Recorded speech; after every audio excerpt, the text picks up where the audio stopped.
नमस्कार प्रिय सनातनी साथियों, स्वागत है आपका एक और नए वीडियो में। मैं हूं आकाश तिवारी और आप देख रहे हैं आसान ज्ञान। आज की वीडियो में हम लोग चर्चा करेंगे प्राण प्रतिष्ठा के मुहूर्त के बारे में। जी हाँ, प्राण प्रतिष्ठा का मुहूर्त एक ऐसा विषय है कि अगर आपको देखने आ गया तो बार बार लोग पूछते हैं हमसे मैसेज करके, या फिर बहुत लोग कमेंट करते हैं कि प्राण प्रतिष्ठा का मुहूर्त कैसे निकाले, किस महीने में किस देवता की प्रतिष्ठा करनी चाहिए, कब प्रतिष्ठा करनी चाहिए, कब प्रतिष्ठा नहीं करनी चाहिए, इन सब विषयों पर आप जानकारी प्रदान करें। तो इस वीडियो को आप ध्यानपूर्वक अंत तक देखिएगा। सिर्फ एक वीडियो में आप जानेंगे प्रतिष्ठा का मुहूर्त कैसे निकालते हैं और कौन कौन सी चीजें देखना आवश्यक होता है। तो चलिए आपको ले चलते हैं एक शानदार पीडीएफ पर। देखिए, सबसे पहले आपको समझना होगा कि प्राण प्रतिष्ठा के अधिकारी कौन होते हैं, यानी कि किनको प्राण प्रतिष्ठा करनी चाहिए। तो ये जो पुस्तक है, ये सर्वदेव प्रतिष्ठा महोदधि का ये प्रमाण है, जो कि दौलत राम गौड़ जी द्वारा लिखा हुआ है। उनका नाम ही काफी है, क्योंकि वो एक बहुत ही प्रामाणिक और अच्छे आचार्य थे, जिन्होंने बहुत सारे ग्रंथों की रचना की थी। ठीक है, सबसे पहले हम लोग जानते हैं कि यहाँ पे श्लोक को आप पढ़ लेंगे, इसका हिंदी अर्थ मैं सिंपल बता देता हूँ। सुख की अभिलाषा चाहने वाले चारों वर्णों को भगवान विष्णु की प्रतिष्ठा करनी चाहिए। चारों वर्णों को तथा अति शूद्रों को भैरव की स्थापना करनी चाहिए। ठीक है, समस्त लोकों में और समस्त देवताओं में श्रेष्ठ मातृकाओं का प्राण प्रतिष्ठा और पूजन सभी को करना चाहिए। गृहस्थ का यति को लिंग का स्थापना करके पूजन करना चाहिए, यानी कि गृहस्थों को लिंग का भी स्थापना करके पूजन करना चाहिए। आप बहुत से लोगों के मुंह से सुनते होंगे कि घर में शिवलिंग नहीं रखना चाहिए, लेकिन यहाँ स्पष्ट लिखा हुआ है कि गृहस्थ लोग भी शिवलिंग की प्रतिष्ठा कर सकते हैं, पूजन कर सकते हैं। देव मूर्तियों के प्रतिष्ठा का अधिकार स्त्री और शूद्र को कदापि नहीं है, यानी कि स्त्री और शूद्रों को प्रतिष्ठा नहीं करनी चाहिए। अब देखिए, यहाँ शूद्रों के संबंध में मन में सवाल उठता है कि आखिर शूद्र कौन है। ठीक है, ये तो चर्चा का विषय नहीं है, लेकिन मैं एक बात में लाइन में बोलता हूं, जो शुद्ध स्वच्छ न रहे और जो अमर्यादित चीजों का भक्षण करे, यानी कि दारू शराब नशा इत्यादि करे, मांस इत्यादि का भक्षण करे, या जो शुद्धता पूर्वक साफ सुथरे तरीके से नहीं रहता है, उसी को आप शूद्र कह सकते हैं। ठीक है, और जो सेवा भाव में रहते हैं, सेवा के क्षेत्र में ही केवल रहते हैं, उनको भी शूद्र कहा जाता है। ठीक है, अब आगे हम लोग बढ़ते हैं। तो देवालय प्रतिमा परिमाण, यानी कि देवालय जो होता है, मंदिर होता है, उसमें जो प्रतिमा होती है वह कितनी बड़ी होनी चाहिए। मन में यह भी सवाल आएगा। तो देवालय के लिए एक हाथ की प्रतिमा सौम्य देने वाली, यानी कि शांति प्रदान करने वाली होती है, एक हाथ की प्रतिमा। दो हाथ की ऊंची प्रतिमा जो होती है वो धन देने वाली होती है। तीन हाथ की प्रतिमा कल्याण को प्रदान करने वाली होती है, और चार हाथ की प्रतिमा सुभिक्ष को प्रदान करने वाली होती है। ठीक है, यानी कि मूर्ति का जो देवालय में परिमाण होता है, वो कितना भी बड़ा मूर्ति मंदिर में प्रतिष्ठित किया जा सकता है। ठीक है, अब मन में सवाल आएगा कि घर में कितना बड़ा मूर्ति रखना चाहिए।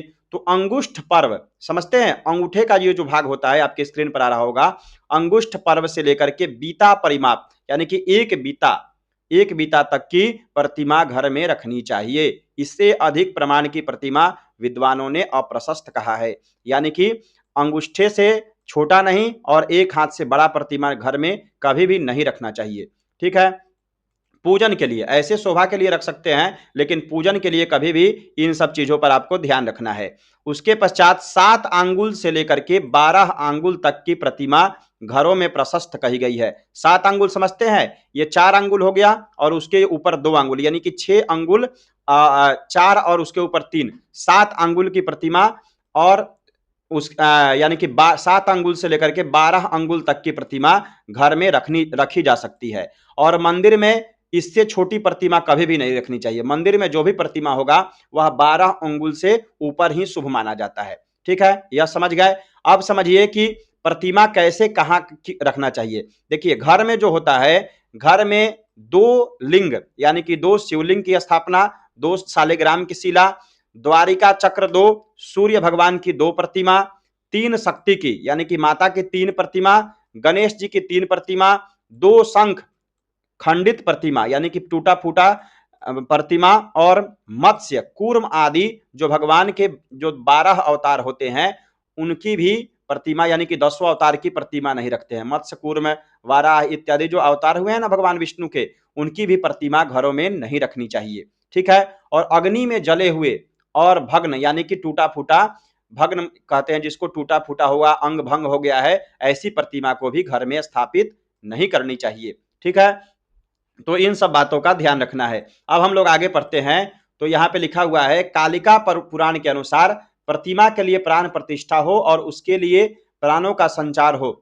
इसको मैं सिंपल में आपको समझा देता हूं कि अगर बिना पूजन किए हुए, बहुत लोग करते हैं केवल प्राण प्रतिष्ठा कर दी और पूजन नहीं करते हैं, तो अगर पूजन नहीं करेंगे तो वह प्रतिष्ठा आपके लिए मृत्यु तुल्य कष्ट देगा। नहीं कहा गया है शास्त्रों में कि मूर्ति जो स्थापित करवाते हैं वो नरक में जाते हैं, एक लाइन में लिख दिया गया है। लेकिन ऐसा क्यों लिखा गया है? ऐसा इसलिए लिखा गया है कि मूर्ति की प्रतिष्ठा तो आप करा देंगे, लेकिन उसका पूजन कौन करेगा? तो पूजन करने के लिए यहाँ भाव दिया गया है कि पूजन करने वाला भी होना चाहिए। प्राण प्रतिष्ठा अगर आप करा रहे हैं तो पूजन करने वाले को भी वहां पे स्थापित कीजिए, यानी कि उनको रखिए। देवता प्रतिष्ठा मुहूर्त, अब समझिए कि देवताओं का प्रतिष्ठा किस किस महीने में करना चाहिए। चैत्र के महीने में, फाल्गुन महीने में, ज्येष्ठ के महीने में, वैशाख और माघ के महीने में समस्त देवताओं की प्रतिष्ठा शुभप्रद होती है। ठीक है, चैत्र के महीने में, फाल्गुन, ज्येष्ठ, वैशाख और माघ के महीने में सभी देवताओं की प्रतिष्ठा की जा सकती है। अब समझेंगे, वैशाख, ज्येष्ठ और फाल्गुन में समस्त देवताओं की प्रतिष्ठा करने के लिए कहा गया है। चैत्र मास में विकल्प से, अर्थात एक पक्ष में ही हो सकता है। चैत्र मास के केवल शुक्ल पक्ष में या केवल कृष्ण पक्ष में ही देवताओं की प्रतिष्ठा की जा सकती है, वो विकल्प में है। अगर नहीं मिले, इमरजेंसी है, करना है, तब कर सकते हैं, नहीं तो सबसे उत्तम इन मासों में वैशाख, ज्येष्ठ, फाल्गुन, माघ इत्यादि मासों में ही कर सकते हैं। और एक चीज मिलता है कि माघ के महीने में भगवान विष्णु के अतिरिक्त सभी देवताओं की प्रतिष्ठा हो सकती है। माघ के महीने में भगवान विष्णु की प्रतिष्ठा नहीं करनी चाहिए। ठीक है, देवताओं की प्रतिष्ठा के लिए उत्तरायण शुभ होता है और दक्षिणायन निंदित माना जाता है। उत्तरायण समझते हैं? उत्तरायण कहा जाता है जब सूर्य भगवान मकर, कुंभ, मीन, मेष, वृष और मिथुन, ये 6 राशियों में रहते हैं तो उत्तरायण होता है। ठीक है, वही सूर्य भगवान जब कर्क राशि में प्रवेश करते हैं, कर्क, सिंह, कन्या, तुला, वृश्चिक, धनु, यानी कि इन 6 राशियों में रहते हैं तो सूर्य भगवान दक्षिणायन होते हैं। ठीक है, तो उत्तरायण में जब सूर्य रहते हैं उस समय देवताओं की जो प्रतिष्ठा होती है वो सबसे श्रेष्ठ मानी जाती है। इस बात को ध्यान में रखना है। ठीक है, उसके पश्चात हम लोग आगे बढ़ते हैं। विष्णु शिव देवी प्रतिष्ठार्थम विहित मास, किस महीने में करनी चाहिए? भगवान विष्णु के लिए प्रतिष्ठा का जो मास है वह चैत्र के महीने में, अश्विन के महीने में, श्रावण, माघ, फाल्गुन, वैशाख, जेठ और आषाढ़, ये महीने प्रशस्त कहे गए हैं, यानी कि इन महीनों में भगवान विष्णु की प्रतिष्ठा कर सकते हैं। शिवलिंग की प्रतिष्ठा के निमित्त श्रावण और भाद्रपद, ये 2 ही महीने उत्तम कहे गए हैं, यानी कि श्रावण और भाद्रपद के महीने में शिवलिंग की प्रतिष्ठा की जा सकती है, यह उत्तम महीना होता है। लेकिन बहुत से लोग भाद्रपद में नहीं करते हैं। ठीक है, लेकिन यहाँ पे लिखा हुआ है कि श्रावण और भाद्रपद के महीने में जो है वह शिवलिंग की प्रतिष्ठा की जा सकती है। देवी की प्रतिष्ठा माघ और आश्विन के महीने में सबसे उत्तम मानी जाती है, यानी कि माघ के महीने में कीजिए या अश्विन के महीने में भी भगवती की प्रतिष्ठा करेंगे वो बहुत उत्तम माना जाता है। देखिए, ऐसा नहीं है कि फाल्गुन में देवी की प्रतिष्ठा नहीं होती है, फाल्गुन महीने में, वैशाख के महीने में, इन सब महीनों में भी भगवती की प्रतिष्ठा हो जाएगी। लेकिन सबसे उत्तम जो कहा गया है वो माघ के महीने में अथवा अश्विन के महीने में श्रेष्ठ माना गया है। उत्तरायण सूर्य जब भी रहे उस समय भी भगवती की प्रतिष्ठा की जा सकती है। और उसके बाद हम लोग आगे देखेंगे, देवी की प्रतिष्ठा माघ और अश्विन मास में उत्तम और संपूर्ण कामनाओं को पूर्ण करने वाली है। देवी की प्रतिष्ठा में तिथि, नक्षत्र और उपवास आदि का विचार अनावश्यक है, अतः देवी की प्रतिष्ठा किसी भी समय की जा सकती है, किंतु कृष्ण पक्ष में करना उचित है। यानी कि भगवती की प्रतिष्ठा माघ और अश्विन महीने में कभी भी कर सकते हैं, विशेष करके कृष्ण पक्ष में करना इनकी प्रतिष्ठा ज्यादा शुभ मानी जाती है। ठीक है, तो आप कभी भी कर सकते हैं। अब देखिए, देव मूर्ति नाम प्रतिष्ठाया अत्यावश्यकत्वम, यानी कि कालिका पुराण के अनुसार कहा गया है कि देवी प्रतिमा के लिए प्राण प्रतिष्ठा हो, उसके लिए प्राणों का संचार हो, इस ख्याति के लिए स्वाहा, यानी कि वही बात है ऊपर वाला जो बताया गया है, ये शायद 2 बार पृष्ठ हो गया है। हाँ, ये पृष्ठ शायद दो बार हो गया है। हाँ, ये पृष्ठ 2 बार हो गया है। वही बात है कि प्रतिष्ठा के लिए अगर प्रतिष्ठा कर देते हैं और देवताओं का पूजन नहीं करते हैं तो उसमें दोष लगता है। ठीक है, ये 2 बार हो गया है पृष्ठ। उसके पश्चात हम लोग आगे बढ़ेंगे। तो उत्तरायण देवता प्रतिष्ठा, देवता, वाग और वावड़ी यानी कि बाग, तालाब, कुआं इत्यादि जो भी बनता है, इसकी प्रतिष्ठा उत्तरायण के सूर्य में करनी चाहिए। इनकी दक्षिणायन में प्रतिष्ठा करने से कर्ता को उसका फल नहीं मिलता है। अब समझेंगे कि दक्षिणायन में किन किन देवताओं की प्रतिष्ठा आप कर सकते हैं। तो यहां लिखा गया है, उग्र देवताओं की प्रतिष्ठा के लिए अश्विन मास सबसे उत्तम और समस्त कामनाओं को देने वाला होता है। उग्र देवता कौन कौन से होते हैं, ये भी हम लोग आगे समझेंगे। इंद्र, हे इंद्र, कर्क यानी कि ये इंद्र भगवान को बताया जा रहा है कि कर्क अथवा वृष राशि के सूर्य होने पर घर में भी बालू का की निर्मित देवी की प्रतिष्ठा की जाए तो वह मनुष्यों को फल देने वाली होती है। कर्क और वृष का सूर्य कब रहता है पता है? ज्येष्ठ मास जब होता है तो उस समय वृषभ राशि में सूर्य होते हैं, और कर्क राशि में कब रहेंगे सूर्य? तो ये ज्येष्ठ आषाढ़ श्रावण में, ठीक है, श्रावण में जो सूर्य होते हैं वह कर्क राशि में होते हैं। मेष राशि में जब सूर्य रहेंगे तो वह बैसाख का महीना होगा, ठीक है, थोड़ा बहुत इधर इधर होता है, नहीं तो ज्यादातर ऐसे ही होता है। मिथुन राशि में जब सूर्य रहेंगे तो आषाढ़, और कर्क राशि में जब सूर्य रहेंगे तो उस समय श्रावण का महीना चल रहा होता है, ठीक है। उस समय बालू की प्रतिमा को भी स्थापित किया जा सकता है, यह मनुष्यों के लिए कल्याणकारी होता है। इस प्रकार प्रतिष्ठा में तिथि, नक्षत्र और वार के विचार की आवश्यकता नहीं होती है, ठीक है। देवी, भैरव, वाराह, नृसिंह, विष्णु और दुर्गा की प्रतिष्ठा दक्षिणायन में भी की जा सकती है। यानी कि भगवती का, भैरव का, वाराह, नृसिंह, विष्णु और दुर्गा जी का जो प्रतिष्ठा होता है ये दक्षिणायन में भी की जा सकती है। कब? अगर उत्तरायण में समय नहीं है, या फिर अगर उस समय ही संयोग बन रहा है। आज के समय में तो समय की कमी सभी के पास रहती है, तो अगर लोग कह रहे हैं कि पंडित जी नवंबर दिसंबर में हमें प्रतिष्ठा करनी है तो क्या कर सकते हैं, तब आप विकल्प के रूप में वह दिन बता सकते हैं। नहीं तो उत्तम होता है उत्तरायण में ही प्रतिष्ठा करना, ठीक है। दक्षिणायन मासेषु देवी देवता प्रतिमा विचारः।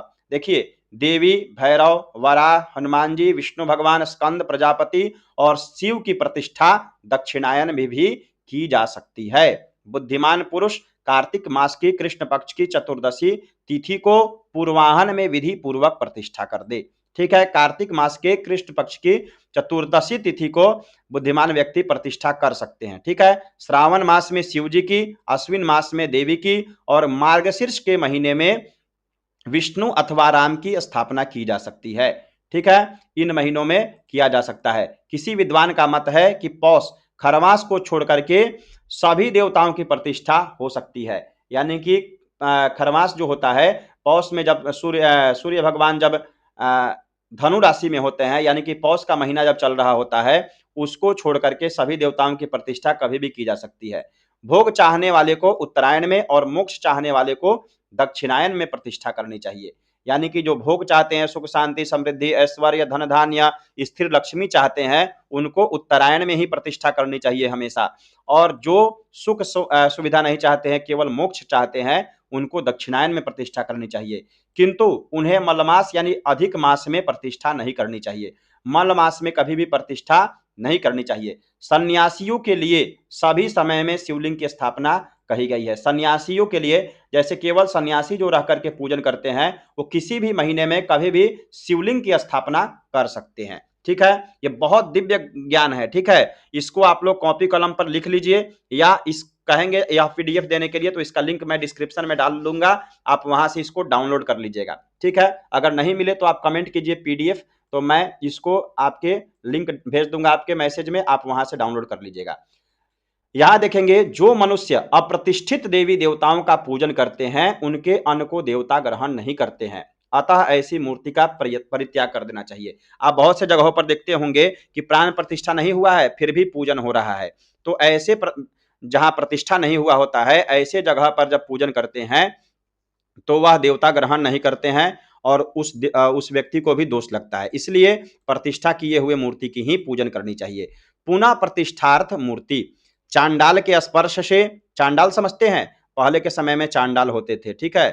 चांडाल के स्पर्श से, मध्य से स्पर्श से यानी मांस इत्यादि के स्पर्श से, दूषित अग्नि के स्पर्श से, दूषित अग्नि यानी कि जो अग्नि दूषित है उसके स्पर्श से, और पापी मनुष्य के स्पर्श से प्रतिमा दूषित हो जाती है। दूषित ब्राह्मण और क्षत्रिय के स्पर्श होने पर भी प्रतिमा पुनः संस्कार की योग्य हो जाती है, ठीक है। यानी आप सीधा कह सकते हैं कि जो प्रतिमा दूषित व्यक्तियों से या दुर्व्यसन से, शराब इत्यादि से स्पर्श हो जाए तो उसकी पुनः प्रतिष्ठा करनी चाहिए, ठीक है, पंचगव्य इत्यादि से शुद्ध करके। उसके पश्चात अगर आप लोग कमेंट करेंगे, मैं प्रयास करूंगा कि प्रतिष्ठा कैसे कराते हैं प्राण प्रतिष्ठा मंदिरों में, उस पर भी वीडियो बना दी जाए, ठीक है। समय का थोड़ा सा अभाव रहता है और आप लोग वीडियो देखिए देखिए और कमेंट कीजिए, तब मेरा भी मनोबल बढ़ेगा वीडियो बनाने का, ठीक है। इसके पश्चात प्रतिमा स्थापने दिशा निर्णय, जैसे मान लीजिए किस दिशा में किस देवता की मुख होना चाहिए, तो देवताओं का मुख हमेशा पूर्व और पश्चिम में उत्तम कहा गया है। इसलिए आप ज्यादातर मंदिरों में देखेंगे कि वो पश्चिमाभिमुख होता है, यानी कि उसका जो मुख होता है मंदिर का वो पूरब की तरफ होता है और देवताओं का मुख भी पूरब की तरफ ही होता है, ठीक है। और बहुत कम जगहों पर आप ऐसा मंदिर देखे होंगे जिसमें पश्चिमाभिमुख यानी कि पश्चिम की तरफ उस मंदिर का गेट हो, ठीक है। तो ज्यादातर जो मंदिर होता है उसका जो मुख होता है वह पूर्व की तरफ ही होता है और देवताओं का जो भी मुख होता है वो पूर्व की तरफ ही होता है। दक्षिण और उत्तर में श्रेष्ठ नहीं कहा गया है, दक्षिण और उत्तर में देवताओं का मुख नहीं होना चाहिए। विष्णु, ब्रह्मा जी, शिव, सूर्य, इंद्र, कार्तिकेय का मुख पूर्व और पश्चिम में कहा गया है। शिव, ब्रह्मा, जिन देवता और विष्णु, इन देवताओं का सभी दिशा में मुख शुभ है, यानी भगवान शिव का, विष्णु का और जिन देवता, जिन कोई देवता होते होंगे उनका मुख पूरब या सभी दिशाओं में आप रख सकते हैं, ठीक है। गणेश, भैरव, चंडी, चंडी यानी कि भगवती दुर्गा जी, नव नकुलिश, नकुलिश ग्रह का मुख, भूत आदि और कुबेर का मुख दक्षिण दिशा में भी शुभ कहा गया है, ठीक है। देवियों के मंदिर का मुख दक्षिण और उत्तर दिशा में शुभ होता है, देवियों का जो मंदिर होता है उसका मुख दक्षिण और उत्तर दिशा में सबसे उत्तम कहा गया है। हनुमान जी की मूर्ति का मुख नैऋत्य कोण में कहा गया है, नैऋत्य कोण में अथवा पूरब या पश्चिम में भी रख सकते हैं, ठीक है। हनुमान जी की मूर्ति के लिए दोनों उत्तम कहा गया है, ठीक है। इस प्रकार से आपको यह समझ लेना है। अब समझते हैं कि यहाँ पे किस दिशा में यानी किस दिन में प्रतिष्ठा करने पर क्या फल मिलता है। रविवार को प्रतिष्ठा करने पर तेजस्वी व्यक्ति बनता है, सोमवार को प्रतिष्ठा करने पर कल्याणकारी, मंगलवार को अग्निदाहकारिणी यानी कि अग्निदाह होता है उस दिन, ठीक है, अग्नि का भय होता है, इसलिए मंगलवार को प्रतिष्ठा नहीं करनी चाहिए। बुधवार को धनदायिनी, धन की प्राप्ति के लिए बुधवार को प्रतिष्ठा करनी चाहिए। गुरुवार को बलदायिनी, बल प्रदान करना अगर प्राप्त करना है तो गुरुवार को प्रतिष्ठा करे। शुक्रवार को आनंद कारिणी, आनंद प्राप्ति के लिए शुक्रवार को, और शनिवार को सामर्थ्य विनाशिनी यानी कि सामर्थ्य का नाश होता है, इसलिए शनिवार को भी प्रतिष्ठा नहीं करनी चाहिए, ठीक है। यानी कि शनिवार और मंगलवार को प्रतिष्ठा नहीं करनी चाहिए, इतना ध्यान रखिए। मंडप निर्माण, मंदिर का निर्माण हो जाने पर शुभ मुहूर्त में प्रतिष्ठा सविधि सुयोग्य आचार्य से करवानी चाहिए। प्राण प्रतिष्ठा, घर का पूजन, ये सब बार बार नहीं होता, इसलिए किसी अच्छे आचार्य से ही प्रतिष्ठा इत्यादि करवानी चाहिए। शास्त्रों के अनुसार मंदिर के पूर्व या पश्चिम अथवा उत्तर दिशा की ओर मंडपाच्छादन या मंडप का निर्माण करके यजमान को करवाना चाहिए, क्योंकि इसी मंडप में वास्तु, योगिनी, क्षेत्रपाल इत्यादि का प्रधान देवता का पूजन होता है और हवन आदि कर्म संपन्न कराया जाता है, ठीक है। अब देखिए यहाँ पे जो दिया गया है कि किस दिशा में कौन से देवता का स्थापना करते हैं। जैसे मान लीजिए शिव जी अगर बीच में हो तो और देवताओं की स्थापना कहाँ करेंगे, तो जब शिव जी मध्य में हो तो विष्णु भगवान, सूर्य, गणेश और दुर्गा को क्रमशः ईशान कोण में, यानी कि भगवान उस समय विष्णु जी ईशान कोण में होंगे, अग्नि कोण में सूर्य होंगे, गणेश जी जो होंगे वह नैऋत्य कोण में होंगे और दुर्गा जी जो होगी वह वायव्य कोण में होगी, ठीक है। ये कब करेंगे, जब शिव पंचायतन, लोग नहीं कहते हैं कि मैं पंच देवताओं की स्थापना कर रहा हूं, ठीक है, तो पंच देवताओं की जहां स्थापना होगी तो इसी क्रम से होगी। इसको सरल समझाने के लिए आपको एक चित्र का यहाँ पे डायग्राम भी हम फोटो खींच लिए हुए हैं, इसको आप ध्यान पूर्वक देखिए। एक मिनट, मैं स्क्रीन को घुमा ले रहा हूं ताकि आप लोग को समझने में और आसानी होगी। हाँ, इसको ध्यान पूर्वक देखिए। अगर शिव जी का प्रतिष्ठा हो रहा है तो इस प्रकार से आप देखिए, शिव जी बीच में होंगे तो यहाँ पे विष्णु भगवान होंगे, ठीक है, विष्णु भगवान, सूर्य, देवी और गणेश जी, ठीक है। यहाँ पे इसका हिंदी अर्थ भी लिखा हुआ है, हिंदी में भी लिखा हुआ है और इसको आप चित्र के माध्यम से भी देख सकते हैं। एक बार और हम लोग समझते हैं, ठीक देखिएगा। अगर शिव जी मध्य में हो, वहां सूर्य जी जो होंगे, वहां विष्णु भगवान जो होंगे वह ईशान कोण में होंगे। तो यहाँ भी आपको चित्र में दिखाई दे रहा होगा, हाँ, यहाँ भी विष्णु भगवान ईशान कोण में है, सूर्य भगवान जो हैं वह अग्नि कोण में है, उसके बाद गणेश जी जो है नैऋत्य कोण में और देवी जो हैं वह वायव्य कोण में है। उसी प्रकार विष्णु जी जब बीच में हो तो शिव जी ईशान कोण में, गणेश जी जो होंगे वह हो जाएँगे अग्नि कोण में और देवी जो हो जाएगी वह हो जाएगी वायव्य कोण में और सूर्य जो होंगे वो नैऋत्य कोण में। इसी प्रकार से आपको समझ लेना है बढ़िया तरीके से, ठीक है? इसको आप एक तरीके से स्क्रीनशॉट कर लीजिए या इसको समझ लीजिए, ताकि आपके लिए जब प्रतिष्ठा कराएंगे तो आपके लिए फायदेमंद होगा, ठीक है? बाकी इस चित्र को अगर आप ध्यानपूर्वक देखेंगे तो इसमें भी सब कुछ लिखा हुआ है, ठीक है? इसमें भी सब कुछ, अगर विष्णु भगवान पंचायतन देवता हो तो वहां शिव जी का जो स्थापना होगा वह ईशान कोण में होगा, गणेश जी जो होंगे वो अग्नि कोण में होंगे, सूर्य भगवान जो होंगे नैऋत्य कोण में और वायव्य कोण में जो होंगे दुर्गा जी होंगी, ठीक है? ये कुछ जगह पर मतांतर मिलता है, लेकिन प्रमाणिक जो ग्रंथ है उसी का अनुसरण करना चाहिए। इसमें सब कुछ लिखा हुआ है, इसको समझ लीजिए। उसके पश्चात पंचदेव पूजन स्थापन क्रम, जब मध्य भाग में दुर्गा जी की पूजन करें तो ईशान कोण में विष्णु भगवान, अग्नि कोण में शिव जी, नैऋत्य कोण में गणेश जी और वायव्य कोण में सूर्य की पूजन करनी चाहिए, ठीक है? ये सब कुछ यहाँ पे लिखा हुआ है, इसको आप लोग अध्ययन कर लीजिए, बढ़िया से पढ़ लीजिए, ये आपके लिए फायदेमंद होगा, ठीक है? उम्मीद है आप समझ गए होंगे कि प्राण प्रतिष्ठा में कौन कौन सी चीजें आवश्यक होती है। अब चलिए हम लोग चलते हैं कि प्राण प्रतिष्ठा का मुहूर्त पंचांग से कैसे निकालते हैं, इसको देखते हैं। ये देखिए महावीर पंचांग का मेरे पास पृष्ठ है, चौथा पृष्ठ है, चौथा या पांचवा पृष्ठ होगा। इसमें आप देखेंगे यहाँ पे तो सर्वदेव प्रतिष्ठा यहाँ पे मुहूर्त दिया होता है, ठीक है? कोई भी पंचांग आप खोलेंगे जिसमें मुहूर्त सारणी, मुहूर्त प्रकरण या मुहूर्त विधि दी हुई होगी, वहां पे आपको उसी चार्ट में देखेंगे उपनयन से लेकर के कर्णवेद, गृहारंभ, गृह प्रवेश, ये सब की प्रतिष्ठा की मुहूर्त दी हुई होती है। तो अगर आप बहुत सारा कैलकुलेशन नहीं करना चाहते हैं तो आप सिंपल इसको खोल लीजिए और सर्वदेव प्रतिष्ठा जो यहाँ पे मुहूर्त लिखा हुआ है इसको देख लीजिए और इसी में मुहूर्त का आप चयन कर सकते हैं, ठीक है? कैसे करेंगे, यहाँ पे जैसे देखिए वैशाख कृष्ण पक्ष, आप वीडियो के क्वालिटी को बढ़ा सकते हैं, ठीक है? 1080p में कर लीजिए या 720p में, तब आपको क्लियर दिखेगा, ठीक है? तो यहाँ पे आप देखेंगे तो 15/4 को यहाँ पे प्रतिष्ठा का मुहूर्त बताया गया है, तो आप बिना सोचे इसमें बता सकते हैं कि प्रतिष्ठा हो जाएगी। फिर यहाँ पे वैशाख का जो है तृतीया तिथि शुक्ल पक्ष का यानी कि 20/4 को भी प्रतिष्ठा का मुहूर्त है, 23/4 को भी, 24/4 को भी प्रतिष्ठा का मुहूर्त है, ठीक है? 29/4 को भी प्रतिष्ठा का मुहूर्त है, 1/5 को भी प्रतिष्ठा का मुहूर्त है। तो आप देख करके बता सकते हैं कि हाँ इस दिन प्रतिष्ठा हो सकती है, ठीक है? एक दो चीज ध्यान रखिएगा, शिव जी का अगर प्रतिष्ठा करा रहे हैं तो प्रयास कीजिए कि तृतीया कह रहे हैं सोमवार शुक्रवार तिथि हो, ठीक है? और अगर भगवती का प्रतिष्ठा करा रहे हैं तो रविवार हो, शुक्रवार हो, ये सब दिन बढ़िया होता है। बुधवार को भी भगवती का प्रतिष्ठा उत्तम माना गया है। गणेश जी का प्रतिष्ठा बुधवार को करा सकते हैं। हनुमान जी का प्रतिष्ठा मंगलवार को ही ज्यादा शुभ होता है, ठीक है? वैसे मंगलवार को प्रतिष्ठा का मुहूर्त तो नहीं बनता है, लेकिन अगर बन रहा है तो आप हनुमान जी का मंगलवार को कराइए अथवा सोमवार को भी हनुमान जी का प्रतिष्ठा रविवार को भी करा सकते हैं, ठीक है? तो इन सब दिनों में ये पूरा यहाँ पे चार्ट बना हुआ है। अब एक चीज और ध्यान रखिए, अगर आप प्रतिष्ठा का दिन इसमें से देख लिए, जैसे मान लीजिए आप प्रतिष्ठा का दिन बता दिए यजमान को कि 14/5 को यजमान जी आप प्रतिष्ठा कर सकते हैं, ठीक है? तो अब यहाँ पे सवाल उठता है कि जल यात्रा या प्रतिष्ठा कितने दिन का होता है? तो प्रतिष्ठा 3 दिन का होगा, 5 दिन का होगा।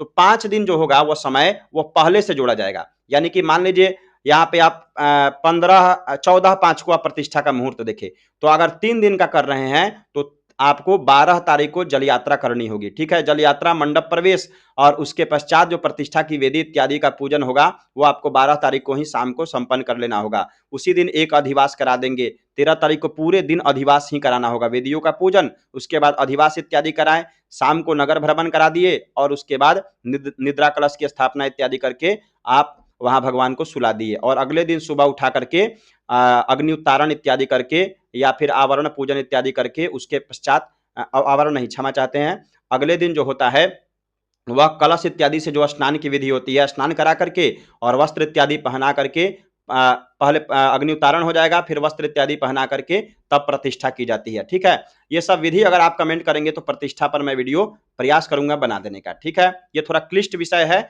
लेकिन समझेंगे तभी समझ में आएगा।